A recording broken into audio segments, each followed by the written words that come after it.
Good morning, good afternoon, good evening, wherever in the world you might be. I am Nicole BC, and you know everything.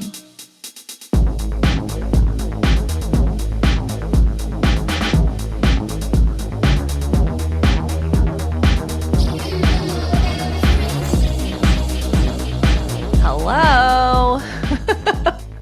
I'm back. We were kicking off season whatever, episode 200 and something. I'm pretty proud of myself. I have new glasses. I debuted these glasses during the artists series, I think for Prince, for obvious reasons. I'm undecided.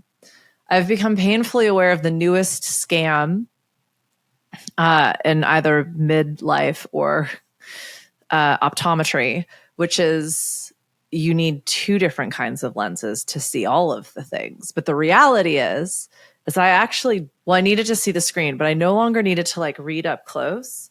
And so they told me I needed to get bifocals. And I said, but I don't need my glasses for the reading. And they said, but if you don't want to take your glasses off your face, then you'll need to spend an extra $180 on getting these fancy lenses. So insurance pays for that. They pay for very fucking little. So I figured might as well. Now the world is like concave. I also don't know how these like look on camera. I feel like they like hit me right at like with the way that these cameras are set up, that it's like they like sometimes it's hard to see my eyeballs because of the glare. For those of you listening, thank you. I much prefer that idea. I feel very unsafe doing this all of the time. Like the fact that anybody listens continues to blow my fucking mind, and I much prefer to not talk about it. Thank you. But here we are talking about it, not just talking about it, talking about my glasses. So you're welcome. It doesn't surprise me that this episode is kind of about validation. It's kind of about reward. It's somewhat intersecting with my little ADHD AF digression there. So thank you. Thank you for humoring me. Welcome. Welcome back. Welcome in. There's a bunch of newbies here since the musicians series this summer. So sorry to disappoint. This isn't going to be about music. That is my jam, literally and figuratively, cut my teeth in the music industry, but I just like to do something fun every summer.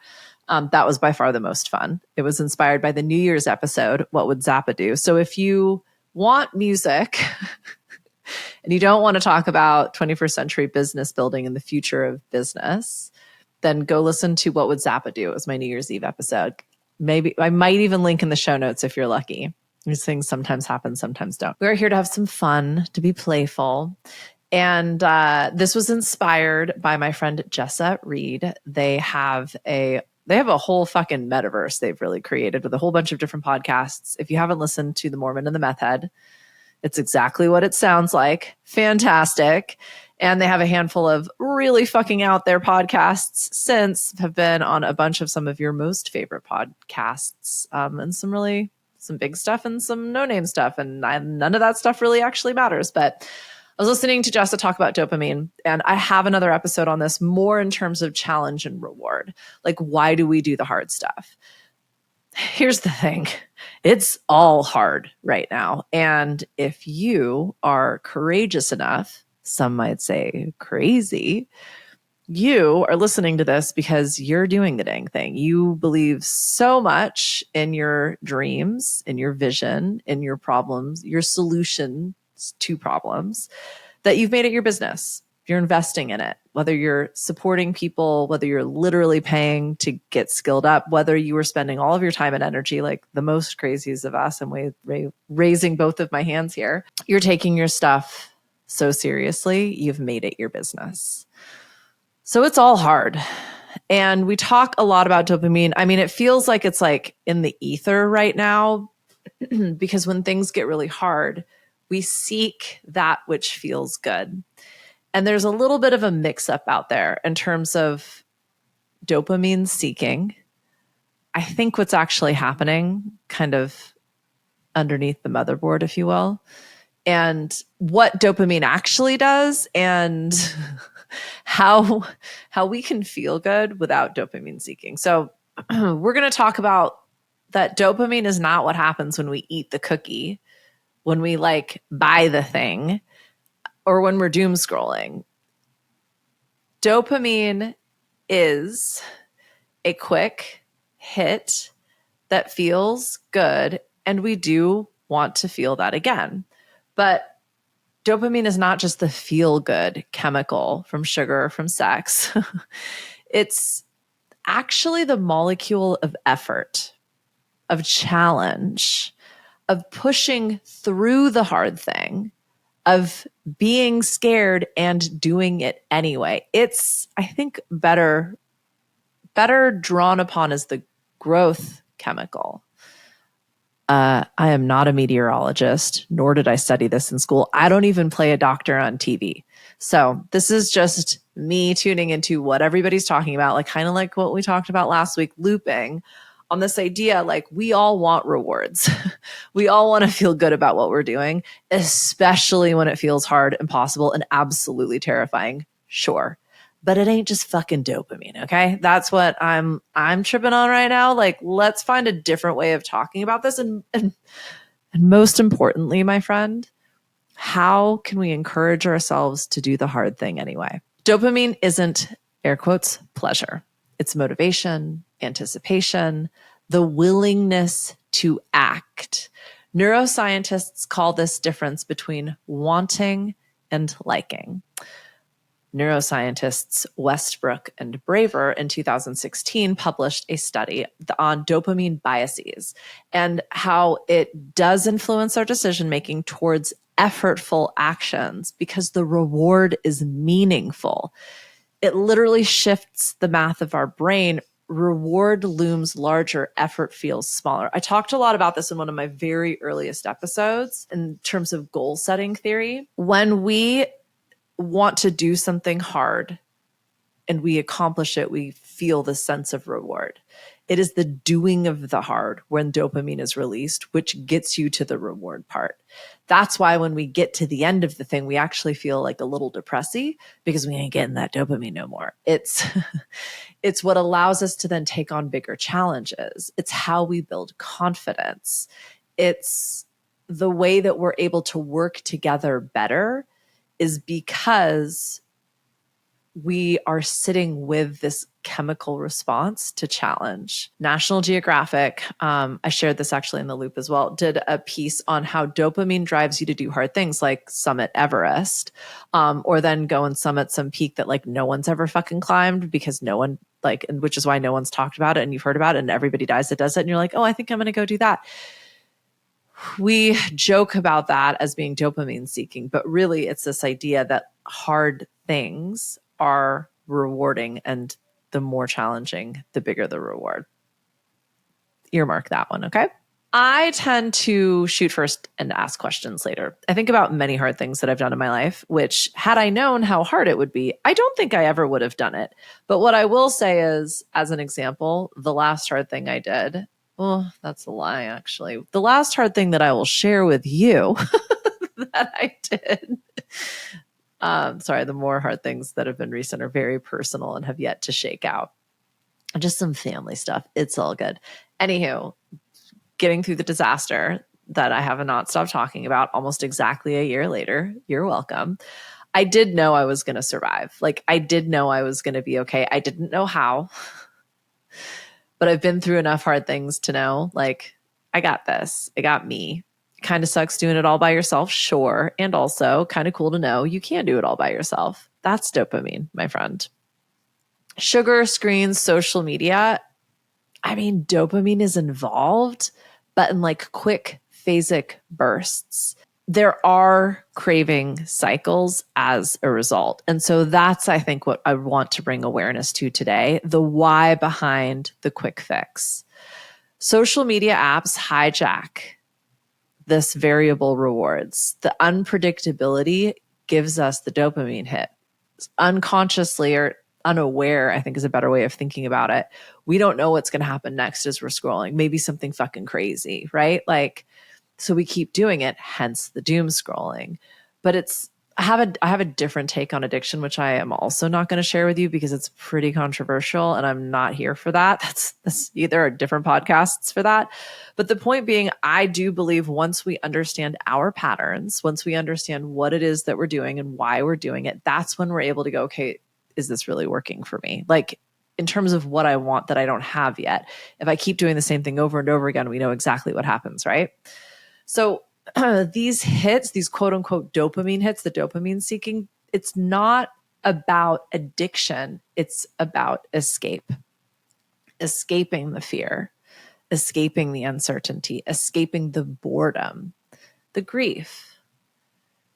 We're not getting to the real satisfaction. We're not getting to that place where we've summited and we can go, look at what I did. You're not dopamine seeking, my friend. You're distraction seeking. You're disassociating. And ain't nothing wrong with that. If you've heard any of my energetic leadership series, you will always hear me say, it's just energy. It's not good or bad. And as soon as we can bring awareness to it, that's when we can actually experience it, AKA embody it, AKA process it, AKA let it go.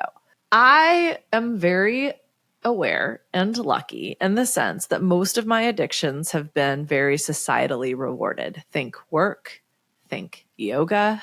I'm sure there's others out there. Thank the gods, the more destructive behaviors didn't ever show up in a craving cycle for me. But I 100% got addicted to yoga.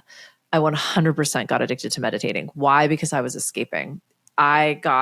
The yoga always shows up for me in like really hard times, as an example, the last year, because for me, it is this total disassociative practice until it's not. As soon as I realized we're spending like 3 or 4 hours a day doing this, and like, baby, you ain't got that much time. I then got to ask myself, why are we doing this? Oh, it's hard. It feels good when it's done. I can do another class and feel good when that's done. More now, faster again. Let's go. And I just realized, and as soon as I brought awareness to it, I was like, okay, cool. Well, we can use yoga as a reward. We can use it as a way of getting into our day, but we can't spend 4 hours a day doing it. Although we might spend 2.5. It's fine. I'm fine. Everything is fine. Dopamine surges most when you anticipate reward through effort. I'm going to say that again loud enough for those of you in the back. Dopamine surges most when you anticipate reward through effort. Yes, you can fake that, my friend. Healthy adults with higher dopamine capacity choose harder puzzles, harder memory tasks, harder ascents. Not because they love suffering, I'm looking at the runners in the room, but because their brain expects the payoff. You can see where I'm going with this, right? For physical effort, dopamine boosts motor vigor. People literally move faster, push harder when dopamine is high. Cognitive effort, dopamine helps you reframe hard tasks as meaningful, tolerable, even energizing. This is why some of us like to work out in the morning. This is why we get all of our ideas on a run or on a hike or on a treadmill. This is why creative flow and risky projects can feel addictive. Not the quick spike, but the steady hum of dopamine supporting persistence. The brain is wired for energy conservation. Effort feels expensive. Culturally, apps, advertisements, sugar, these industries are engineered to hijack the novelty reward circuits in our brain. We know this. You now overlay our psychology, the way our brains are wired, our emotional mental interplay.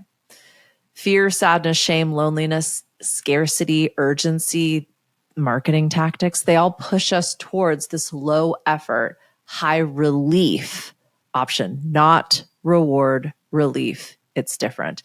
This is why the disassociative, distracting activities mimic the rewarding ones, but they are not the same.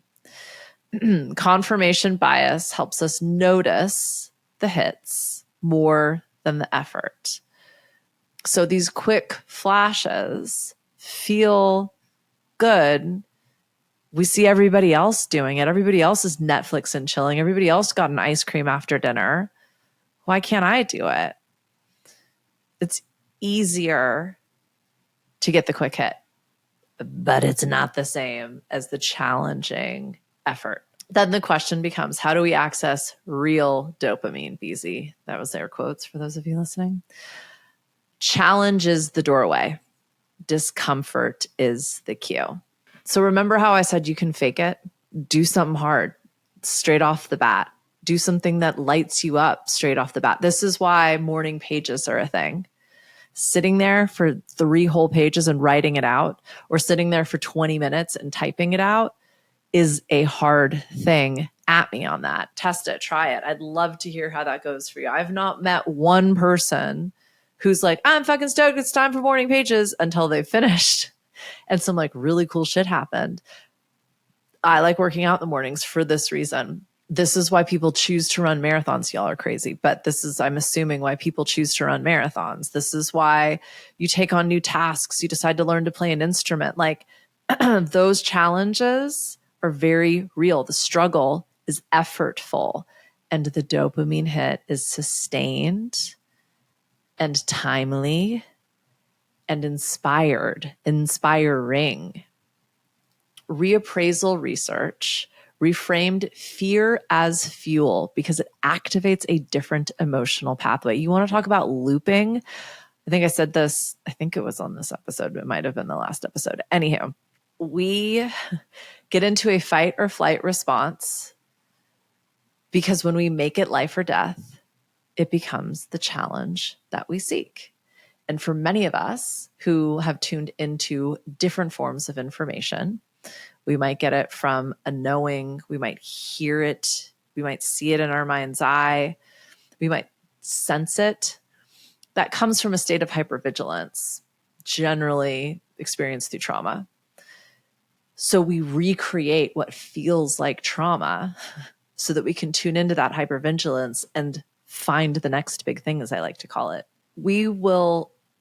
Our body doesn't know the difference between a fear response, like if a bear is chasing you down the road or if I just got a shitty email. Like we're going to have the same physiological response. And I am now playing with this idea. It's because firstly, the dopamine hit on the other side of that is fucking real. But secondly, it makes us hypervigilant. Suddenly everything goes quiet. But if we stay in a state of fear, we're just looking for that finite point of pain. If we can stay in a space of meditative, disassociative, unattached distraction, we're moving into more of a meditative place, a flow state, creative, inspired, ideating. So there's a distinct but very subtle difference. And you've heard me use this analogy 1,000,000 fucking times, but is it nervous or is it excited? Are you about to throw up or are you Twitter-pated? Physically, it's going to feel the same, but your interpretation of that physical stimulus, that emotional response determines, am I afraid? Am I running away? Am I just trying to avoid the thing that hurts? Or am I excited? Am I turned on? Is this challenge going to give me the dopamine that I seek? And the answer to that is yes. You get to make it so.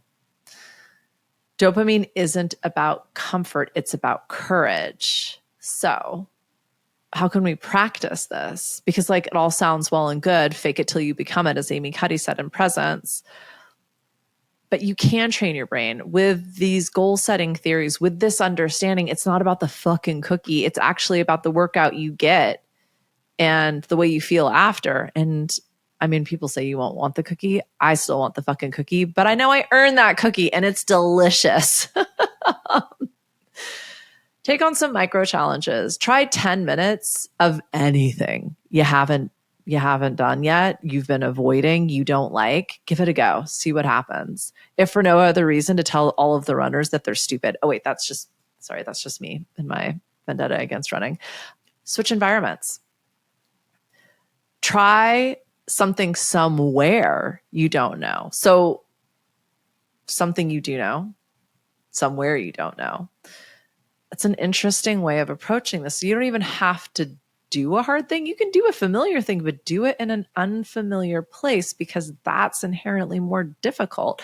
Like kind of depending on where you feel like you're at on the spectrum, you can break these down into steps that feel doable. That is also a part of goal setting theory. You need to think, I can do this, and it's going to be a stretch in order to get that reward, right? I love ritualizing things. That feels like discipline for me. But there is a celebration, a patterning, a reminder at the beginning or end of any challenge to help you get your brain into order. This is why I begin my day with movement. I begin my day with writing. That then says to me, cool, like we almost did the hard stuff now. Everything else just gets to be a reward. But like stretching before a workout, hydrating before a workout, creatine before a workout, again, just me. No, highly recommend though.